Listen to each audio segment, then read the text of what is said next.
So great to have at least kickstart some of the conversations which are very pertinent to what is happening in the industry right now. Got a whole bunch of really good, smart people that have shared a whole bunch of really interesting patches. Connecting all the CFOs, so I can share your problem. The solutions are common. I think ultimately, end of the day, I think everybody is going through the similar challenges. Wonderful, all these topical discussions, panel discussions with a lot of industry experts there.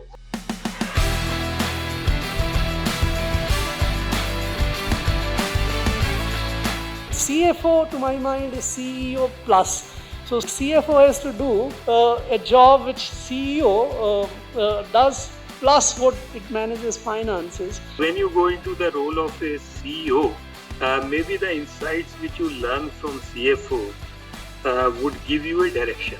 Like when I was asked to take charge in Yes Bank, I think this was a decision which was just taken in 60 seconds.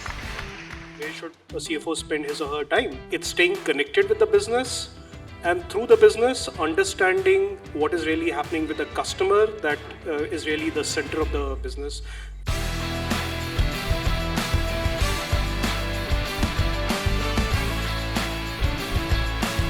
How are CFOs mastering the change? I think the ever-changing business models is one thing that businesses, CFOs, CEOs have to get used to and innovate. Long-term potential of the business in India is something which remains very strong.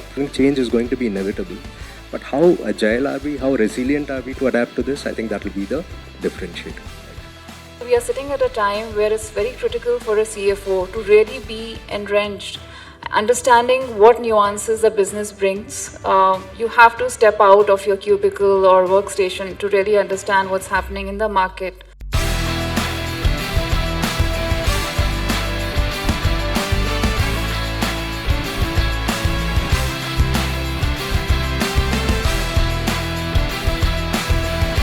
A very resilient kind of a culture where you encourage innovation, technology adoption, and a nimble organization. Obviously, you need to plan for the future, but at least you're able to address it hopefully better than your competition.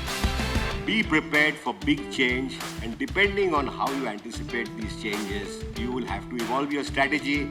And strategy is not a fine line permanently drawn in the sand. It will have to shift. It will have to change, it will have to evolve rapidly. We are actually going overboard and we are investing ahead of the curve because we firmly believe that the market is very ripe for growth in retail in India. As long as the demand doesn't tax substantially, a good capex plan will still hold irrespective of the interest rate movements. The biggest parameter for gauging investment or investment interest is capacity utilization levels to us. Turning point that all the CFOs are looking at today.